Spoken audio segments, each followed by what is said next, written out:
Right. Hold on. Wait. What's saying? Oh, okay. Right. Guys, just one moment. One moment. And stream. Okay. No, I've never done this before, so uh, yeah. Okay.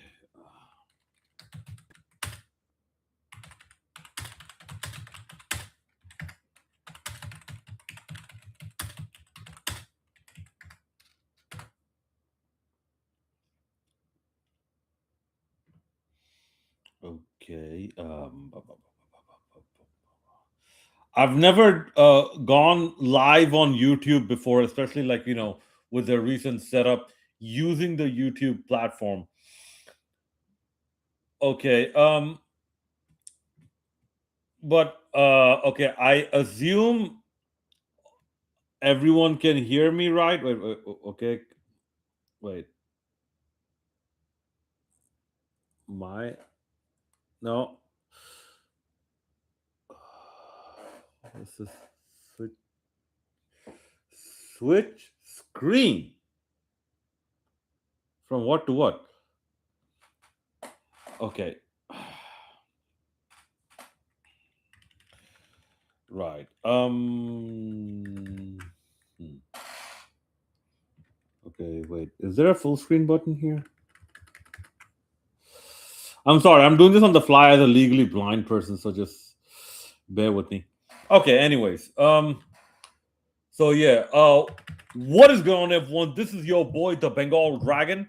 Make sure to hit that like, subscribe, and bell notification buttons, as all your support really helps this legally blind YouTuber remain motivated to continue making many videos in this channel, and to the YouTube algorithm would really help the channel grow. Okay, hold on. I'm just gonna keep my mouse here so that if there are any uh live comments, which I doubt there will be, but yeah. Okay. People, I have never seen this much hype for a Bangladesh test match.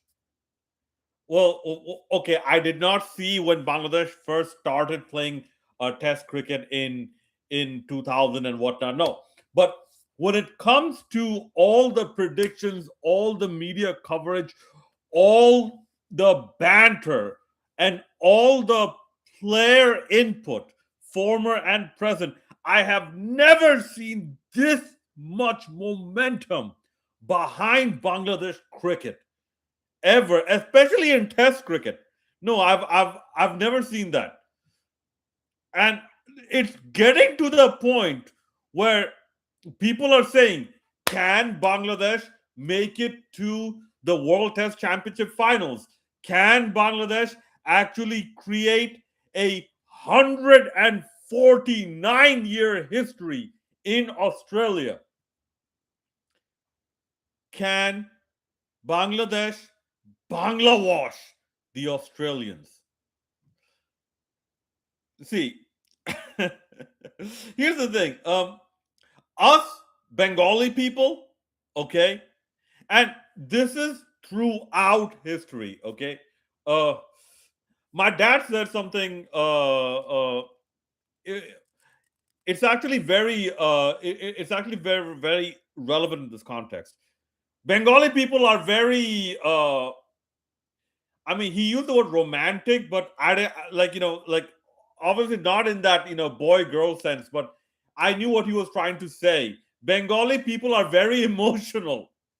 Okay, like they really get behind a lot of hype trains and whatnot, and they really are like very dedicated. They think with their hearts more than with their brains. Okay, and if anyone knows about the history of the region of Bengal, including how our arts and literature are written, and the basis and the writing structure of that material, you will know there is a lot of merit to what I just said. Bengali people are very emotional. Okay, but that being said, I have to be the one who's realistic here. Okay, this is not Pakistan, who are literally going through a very bad phase at the moment. Okay, this is why, like, yeah, I thought what Stuart Broad said about Pakistan being a poor team. I mean, it might have been a little rude, but it's the truth. Yeah, I did feel that it was slightly rude. But listen, look at Pakistan's performance. Look at Pakistan's performance. Especially how things stand at the end of day two in Headingley right now.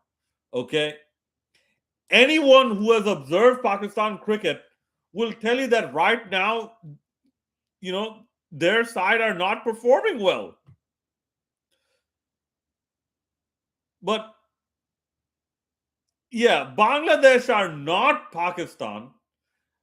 Oh, no. I'm sorry. Australia are not Pakistan. Australia are coming at the back of winning a lot of test matches and being number one on the ICC World Test Championship ranking at the moment. So, if anyone knows how to make a comeback, Australia knows how to do it. So that is why my request, please people be realistic. Okay, don't wish the sun, moon, and stars when you just learned how, or when you just, won a high jump contest. Okay, and like I've seen this thing online as well that like people are having an taking exception to the word that upset. I'm like, technically, this is an upset because in Test cricket, Bangladesh faced Australia in Australia only 3 times. So the first time it happened, yes, it is an upset considering the result of the last two games. In 2003, but it is now up to Bangladesh to perform in this test match and show that the Darwin result was not an upset. Just like Bangladesh, you know, uh, okay, the win against India in 2004, you could say that was an upset. The win against Pakistan in 1999, that was an upset.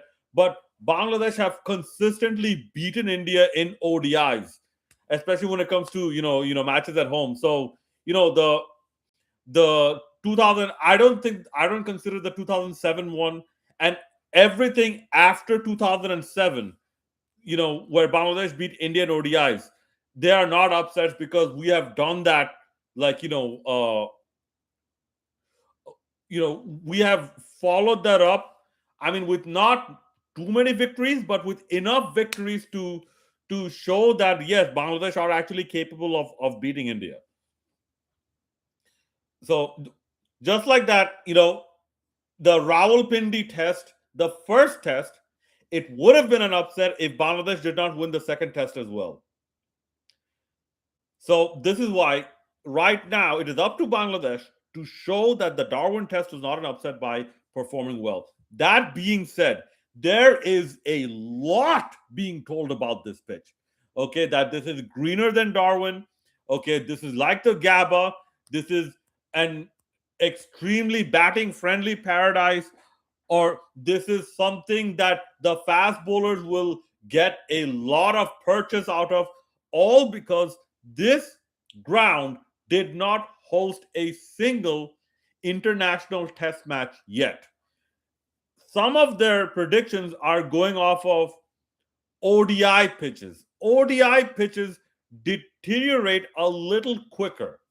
So you can't base a, a test match based off of ODI, maybe 2 or maybe 3 ODI uh, fixture results that they had here. But it is still some indication or a slight indication of what we can expect. So, that being said, what we know is, especially when, Taskin Ahmed, he came over and looked at the wicket. Mehdi Hasan, Mirad Mushfiqur, and they came over and looked at the wicket. Combine that with the Australians also coming over, looking at the wicket, and reports that Australians are now practicing extra hard to make sure that they get the result they want out of this match. One, you can expect Australia to come back much harder or have a much more substantive performance. What do I mean by that? If Australia bat first, do not expect Australia to be in the mindset of declaring any time before sometime in day 3. Australia will look to bat out 2 entire days, maybe even a third day if they want to be extra cautious, or if they're playing like super slow, which I don't think will be the mindset, because the pressure is now on Australia to level the series. They can't win the series. And yeah, that's another point. That shows you, that shows you the consequences of hosting only a two test match series instead of a 3 test match series. But yeah, the pressure is now on Australia to level the series. So I don't think they're going to go super defensive unless Bangladeshi bowlers create havoc. At that time, expect them to bat out, maybe even what I predict, at least until T of day 3, where they amass something like 500 or 600 runs, and then put the Bangladeshis into bat, so that they have to bat 2 times. That is if Australia bat first. If Bangladesh bats first, expect Australia to be extremely attacking, especially with their pacers, Mitchell, Mitchell Stark, Pat Cummins, Josh Hazlewood, and there are some rumors about Scott Boland also being included. And if Scott Boland plays, it's gonna be in the place of I think, what's his name, Bo Jackson or something, Bo something. Okay. And obviously you have, Snoop Lyon, oh sorry, Nathan Lyon. Okay. So I'm actually wondering, where is Adam Zampa? Why don't you have a leg spinner in this? Because Australia, they actually produce good leg spinners. So where's the leg spinner? But either way, expect Australia to also treat each session as a one-day match, because this is how Bangladesh approached it, that they're going to treat every session as a one-day match and try and come out on top at the end of it. If Australia does the same with better execution, expect Australia to have a bowling attack with such a fierce mindset. They will look to dismiss Bangladesh very cheaply, and either by batting or bowling. I somehow, my intuition tells me that Australia will look to break a record and win this match. Not simply win this match by such domination that a world record will be broken. Either dismissed for the lowest number of runs in an innings, or the highest number of runs scored in an innings, or a batter, or something like that. Like, for some reason, I feel that something big's gonna happen against Bangladesh. Or Australia will come with that mindset. As for Bangladesh, see, here's the thing. I want Shomo Sarkar to play instead of Shadman Islam, because I'm of the opinion of having one experienced batter to pair with one younger batter, at the top of the order. So Tanzil Hassan, he is the attacking young batter, and Shamma Sarkar, he needs, first of all, he needs to grind it out. Okay, this is not an ODI match. This is a match in which situation Bangladesh has never ever been before. So I would think Shamma Sarkar, at least having some experience in New Zealand, and given that some people are saying that these conditions are similar to some New Zealand conditions where Bangladesh have played, I think playing Shamma Sarkar could be the better option. Okay, in terms of Pacers, this is a 50-51, as I mentioned in my previous video. Ibadat Hossain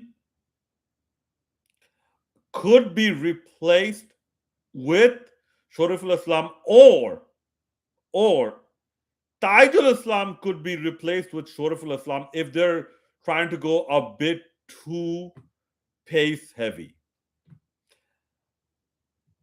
If they go with Taijul Islam being replaced with Shoriful Islam, Momin Al Haq needs to do some good bowling, because Momin Al Haq is a part-time left arm spinner, part-time left arm orthodox spinner. But still, there is a lot of excitement going into this match. Okay, what do I scientifically think? I scientifically think that Australia are going to win this match, but obviously my greatest desire is for Bangladesh to win this match. But to be more realistic, Bangladesh will either draw or lose this match. Either way, Bangladesh will come out at least not having lost this series. And Bangladesh, the last time they lost a World Test Championship series, I think it was against Sri Lanka, because West Indies 1-1, Pakistan 2-0, and now Australia. The worst that's going to happen is 1-1. Okay, a good result will be 1-0, and the best result would be a Bangla wash. Anyways, let me know your thoughts in the comment section below. And as this is my first ever YouTube live stream, let me know if there's anything I could have done to improve the nature of future such videos that I do using YouTube. This is your boy, the Bengal Dragon, signing out.